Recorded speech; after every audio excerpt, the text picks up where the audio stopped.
लड़का गया ससुराल, सास पूछल कि मैं अच्छा हूँ ठीक, कुछ नहीं बोला। मेरी बेटी है ठीक, कुछ नहीं बोला। खाना खा लिया, कुछ नहीं बोला।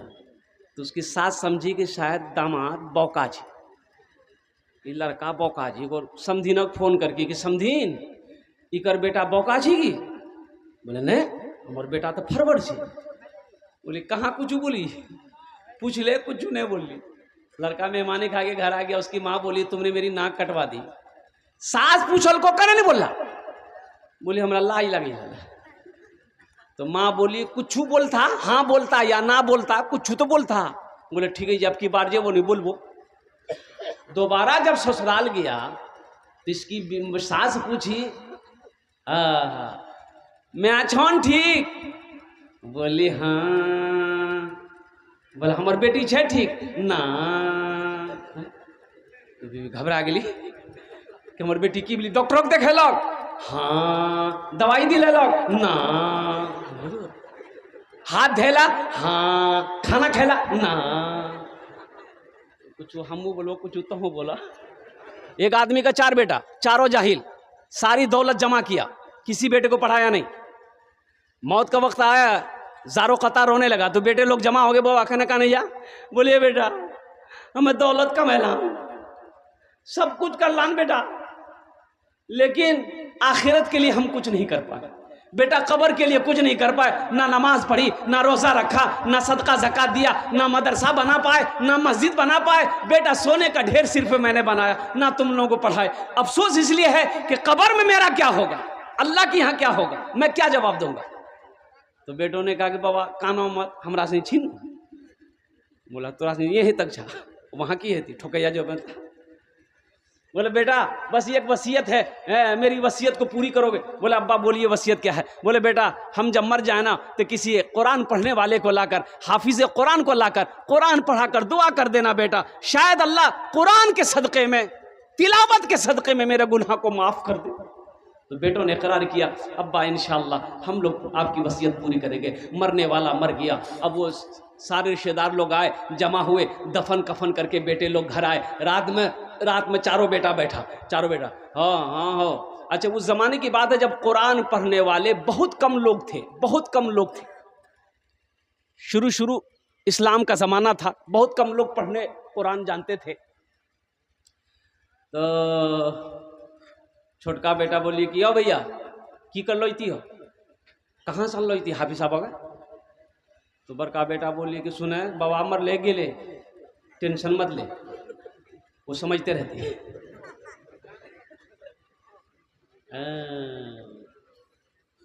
खेला देखिएगा ना, जैसे ही आंख बंद होगी ना फिर खेला देखिए ना। आंख जब तक खुली है सब है, आंख जब तक खुली है सब है, और जैसे ही आंख बंद हुई सब। क्यों आए थे इस दुनिया में, जाना है मालूम नहीं, सामाने सफर सब ठीक करो, कब होगा सफर मालूम नहीं। क्यों आए थे इस दुनिया में, इस घर को बेहतर बनाए हो, जिस घर में रहना है 2 दिन, इस घर को बेहतर बनाए हो, जिस घर में रहना है 2 दिन, और जिस घर में हमेशा रहना है, कैसा होगा वो घर मालूम नहीं। क्यों आए थे इस दुनिया में, जाना है मालूम नहीं, सामाने सफर सब ठीक करो, कब होगा सफर मालूम नहीं। क्यों आए थे इस दुनिया में। बड़ा बेटा बोला कि सुनो टेंशन दूर करो, अब्बा चले गए, वो समझते रहेंगे, चिंता मत करो, कहाँ मिलेगा, हाफिज कुरान ढूंढने जाएंगे। छोटा बेटा बोला कि नहीं नहीं, जहाँ मिले वहाँ से हम लाएंगे, अपने बाप की वसीयत को हम पूरी करेंगे। अब पूर्णिया जिला से चला गया कटिहार जिला, देखा एक साइल मांगने वाला गली कूचे में मांग रहा था, उनसे बोला बाबा ठहरो, बाबा एक सवाल बताओ, आपकी नज़र में कोई कुरान पढ़ने वाला हाफिज कुरान है? तो साइल ने बोला कि बेटा क्या बात है? वो तो लड़के ने कहा कि मेरे अब्बा मरते वक्त वसीयत किए थे कि मेरे मरने के बाद कोई हाफिज कुरान लाकर कुरान पढ़ाकर दुआ करवा देना, तो इसलिए हम निकले ढूंढने के लिए। तो वो साइल बोला, बाबा फकीर बोला कि बेटा तोर घर कहाँ छू? बोले हमार घर छा पूर्णिया। तो फिर उस फकीर ने कहा कि कहना पूर्णिया में कोई हाफिज कुरान नहीं मिल लो? बोला मिल ली दिया कटिहार की करे लाना तुम। ये साहिल सोचा कि रे वाह बड़ा अच्छा मौका है, जब वहाँ कुछ के नहीं थी तो हम में कहने बनी जो।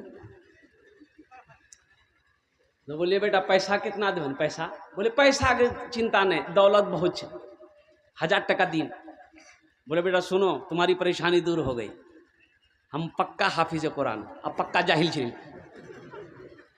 ला के चला ली खुशी खुशी घर, खाना पीना खेल के बोले पढ़ें, बोले यहाँ मत पढ़ो, चलो कब्रिस्तान में बैठी हमारे बाबा कब्र में पढ़ियो। तो कहते बाबा भी सुनती गया, पढ़ा लिखा तो था नहीं, किताब खोला पढ़ने लगा, ए खुदा मैं तो कुछ जानता नहीं, ए खुदा मैं तो कुछ जानता नहीं, ए खुदा मैं तो कुछ जानता नहीं, खुदा मैं तो कुछ जानता नहीं, खुदा मैं तो कुछ जानता नहीं, खुदा मैं तो कुछ जानता नहीं।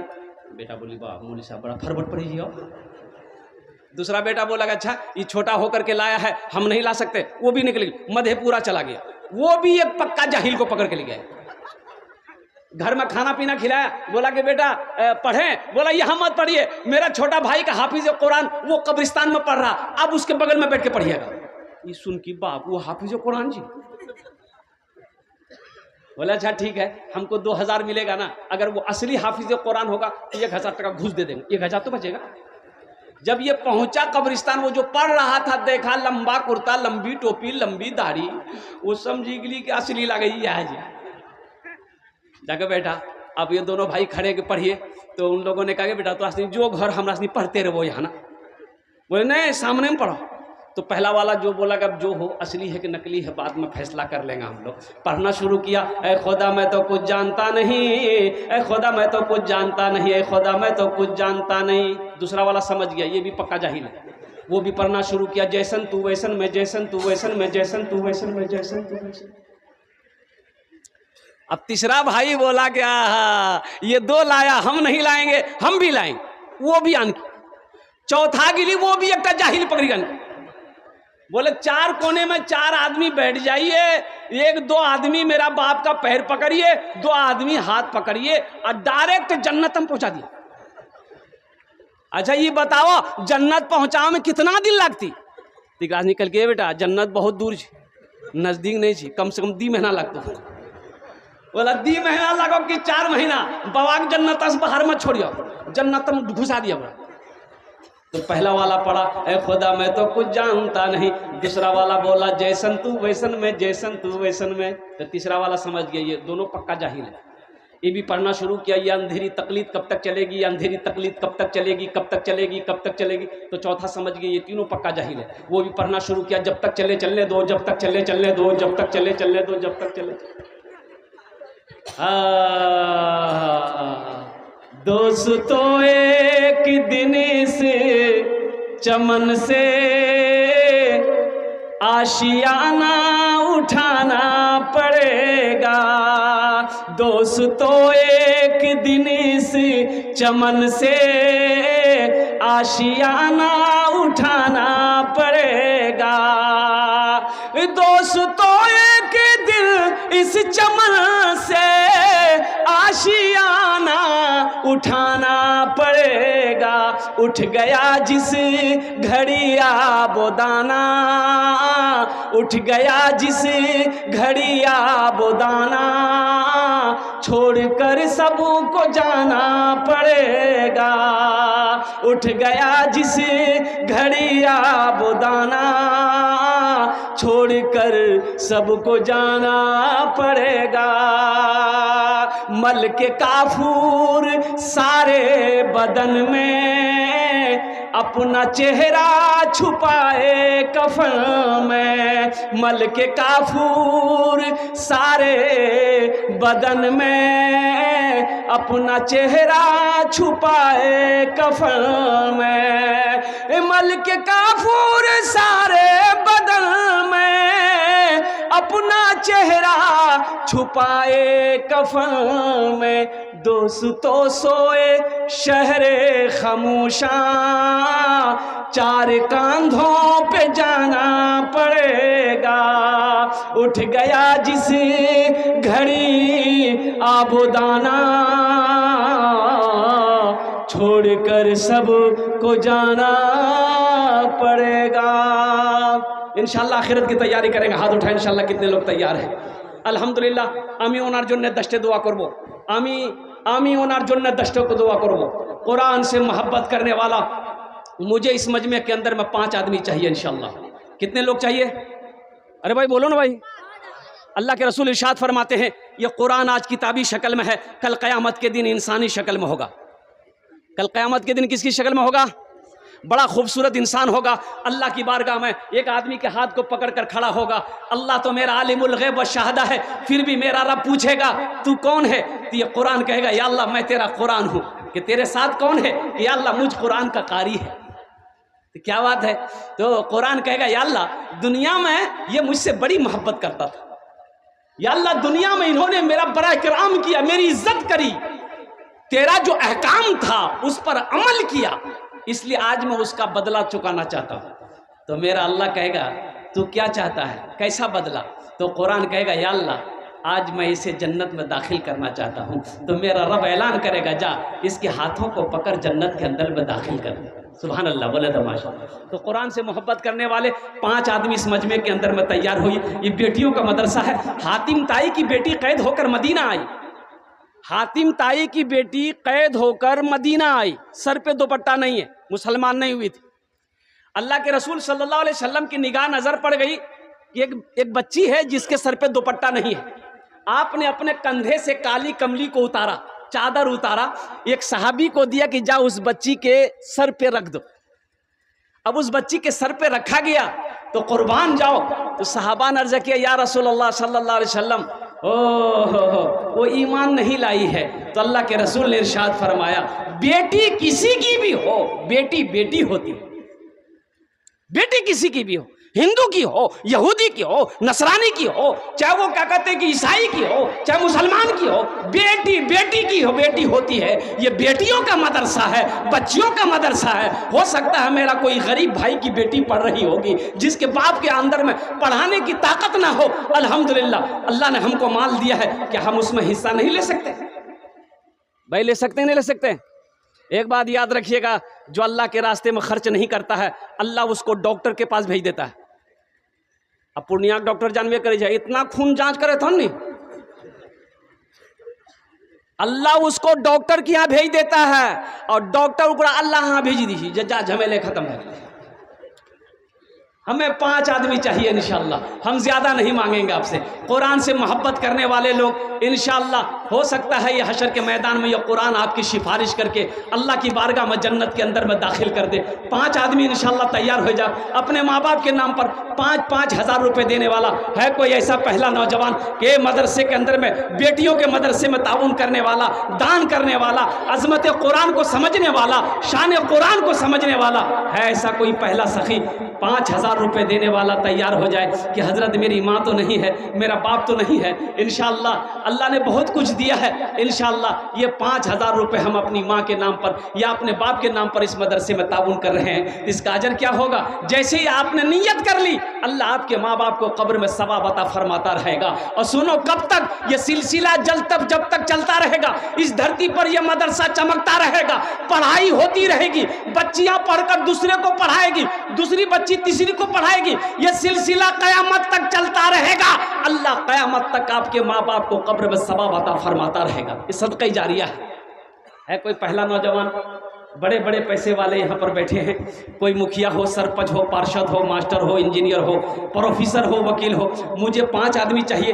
ये डगरवा की सरजमीन है अल्हम्दुलिल्लाह, लौकानी की सरजमीन है अल्हम्दुलिल्लाह। बड़े बड़े पैसे वाले यहाँ पर बैठे हैं, ज़मींदार बैठे हैं, सखी लोग बैठे हैं। ये वो इलाका है कि एक आदमी चाहले तो लाखों रुपए इसमें चंदा दे सकता है।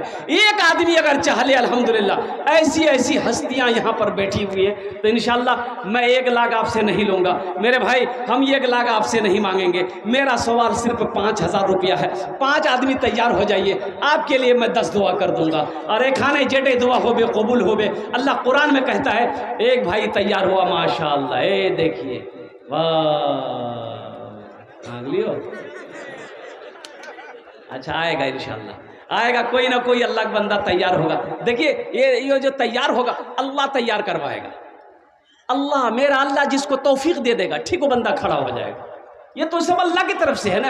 अल्लाह जिसके पैसे को कबूल करेगा, जिसके पैसे को चुनेगा, जिसके पैसे को पसंद कर लेगा, ठीक वो बंदा खड़ा हो जाएगा, इंशाअल्लाह देने को तैयार हो जाएगा। है भाई, पहले फहरिस्त में जिसका नाम आ जाए 5,000 টাকা দিতে পারেন इंशाअल्लाह। আমি আপনার জন্য 10टे दुआ করে দেব अल्हम्दुलिल्लाह। है प्रथम जन कोई ऐसा नौजवान, माँ का चहीता बेटा, लाडला बेटा, कलेजे का टुकड़ा बेटा, अगर नकद है नकद दे दीजिए, नकद नहीं है तो अपना नाम लिखा दीजिए, कल कमेटी वालों के हवाले कर दीजिएगा। अगर ये भी सुविधा है कि फोन पे का ज़माना है, फोन पे कर दीजिए। अब्दुल रकीब साहब जो है 10,000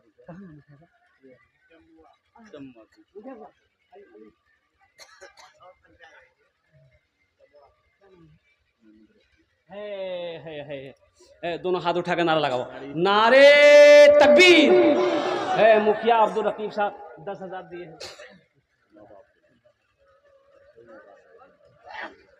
माशाल्लाह, देखिए ये अपने वालिदैन की सालो सवाब की नीयत से इन्होंने 10,000 रुपये ताउन किया है। अल्लाह हमारे मुखिया साहब की इस दान को कबूल फरमाए। अल्लाह इनकी उम्र में, सेहत में, ज़िंदगी में, ईमान में, अमल में, खेल में, खलियान में बरकत दे। अल्लाह इनके माँ बाप को जन्नतुल फिरदौस में आला साला मकाम अता फरमा दे। आमीन बोला अल्हम्दुलिल्लाह।